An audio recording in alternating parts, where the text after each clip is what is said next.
व्यवस्था बदलेगी कैसे? एक बार जोरदार ताली बजाइए आदरणीय प्रधान जी के लिए। नमस्कार, आदाब आप सबका। यहाँ समय निकाल कर आने के लिए बहुत बहुत धन्यवाद। मेरा ही नाम है प्रशांत किशोर और हम कोई नेता नहीं है, मेरा कोई दल नहीं है और हम कोई आपसे वोट मांगने नहीं आए। वोट नहीं मांगते। लोग कहता है भैया दल बनाइए, बिहार में विकल्प नहीं। दल बनाइए, हम लोग सब आपका मदद करेंगे। तो हम वोट क्यों नहीं मांगते? वोट इसलिए नहीं मांगते हैं कि वोट मांगने वाला तो हर 1-2 साल पर आपके यहाँ कोई न कोई आता ही है। जो आता है यही कहता है हमको वोट दे दीजिए, हम आएंगे, आपका सब काम हो जाएगा। यही सुन सुन के आप जीवन भर से वोट दिए जा रहे। 40-45 साल तक आपने कांग्रेस को जिताया, फिर हम लोगों ने गरीब के बेटा लालू जी को राजा बनाया। अभी 19 साल से नीतीश बाबू कुर्सी पर बैठे हैं। दिल्ली में हम लोगों ने मोदी जी को भी जिता कर देख लिया। बिहार में आपका और आपके बच्चों का जीवन नहीं बदला। तो अब कोई आए हैं प्रशांत किशोर, आप हमारी बात सुनिएगा, हम पर भरोसा करके हमको वोट दीजिएगा। तो इसका क्या गारंटी है कि जीतने के बाद हम आपके साथ धोखा नहीं करेंगे? जैसे पहले का लोग धोखा किया, हम भी आपके साथ धोखा कर सकते हैं। चुनाव से पहले, वोट से पहले तो सब आदमी अच्छे बतियाता है, वोट के बाद आपका गला काटता है। इसीलिए इस अभियान में हम वोट नहीं मांगते।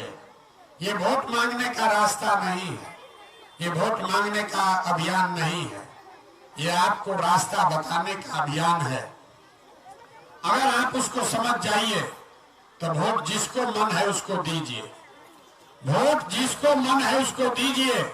लेकिन अभी जो रास्ता बताएंगे वैसे अगर दीजिएगा तो कुछ हो या न हो, आपके बच्चों को पढ़ाई रोजगार निश्चित तौर पर मिल जाएगा। और अगर न मिले तो नेता का नहीं, प्रशांत किशोर का गर्दन पकड़िएगा। लेकिन जो रास्ता बता रहे हैं वैसे वोट देना है। उसके बाद जाकर वोट देना है, लालटेन को दीजिए, मन है जाकर दीजिए, लालू को देना है, नीतीश को देना है, मोदी को देना है, धनसुराज को देना है, जिसको मन है उसको दीजिए। यहाँ आप जितने लोग आए हैं, भैया करा दीजिए, आए के लिए खड़ा, जितने लोग यहाँ आप आए हैं, बहुत बड़ी संख्या में यहाँ मुस्लिम साथी बैठे हुए। हम पिछला 2 साल से पैदल चल रहे हैं। जितनी गरीबी बदहाली मैंने मुसलमानों के गांव में देखी, दलितों के बाद सबसे ज्यादा गरीब बदहाल फटेहाल अगर कोई है तो वो मुसलमान है। जहां जाइए मुसलमान समाज का लोग खड़ा होकर कहता है भैया हमारे पास तो विकल्प नहीं है, हमको तो सब ने ठगा है, हमारा इस्तेमाल सब लोग कर लिए, हमारे बच्चों के लिए कभी किसी ने कुछ नहीं किया। कभी मुसलमान कांग्रेस को दोष दे रहा, कभी मुसलमान नीतीश को दोषी बता रहा, कभी लालू को बता रहा। हम आपको बता रहे हैं कि मुसलमानों की ये दुर्दशा क्यों है। आपकी दुर्दशा इसलिए है कि आपने सामाजिक राजनीतिक जीवन के नजरिए से आपके सबसे बड़े नबी पैगंबर साहब ने जो बात बताई उससे भी अपना नाता तोड़ लिया है।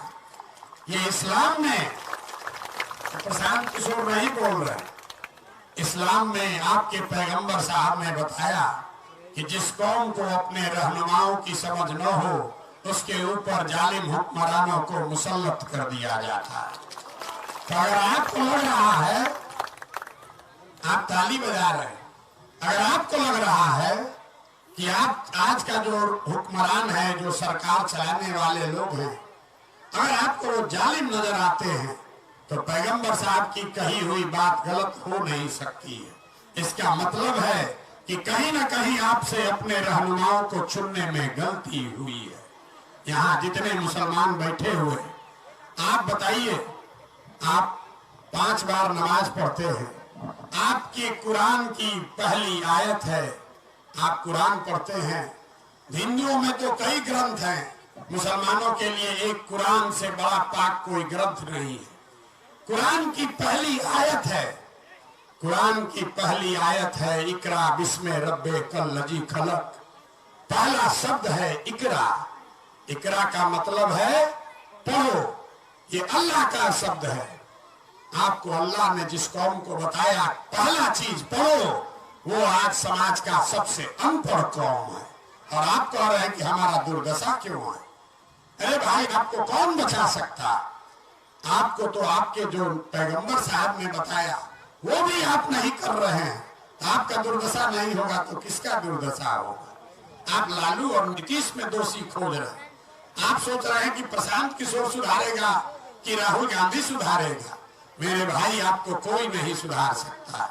जब तक अपने कौम में बताई हुई बात से आपका रास्ता नहीं होगा, तब तक आपका कोई भला होने वाला नहीं।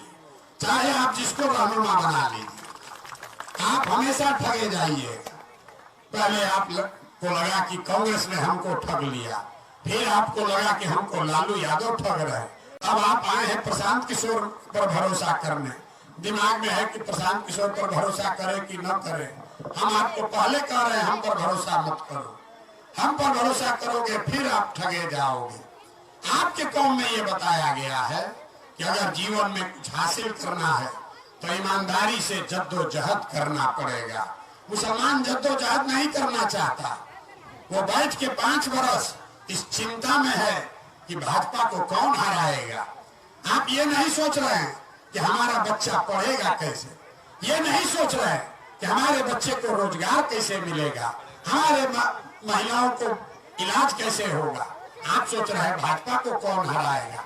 और जब चुनाव आता है, जो भी आदमी आपको भाजपा को हराता दिखता है, सही है, खराब है, अच्छा है, दुष्ट है, आपको खाली दिखता है कि भाजपा को हरा रहा है, आप उसको जाकर आंख बंद करके वोट दे देते हैं।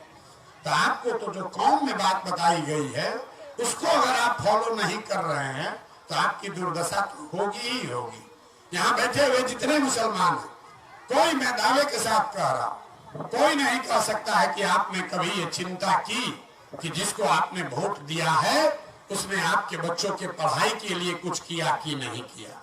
मुसलमान का तो इतना दुर्दशा है कि आप से कोई वोट मांगने आता है तो आप कहते हैं भैया हमसे काहे वोट मांगने आए हो, हम तो है तुम्हारे साथ, तुम हिंदू के साथ जाकर वोट मांगो। ये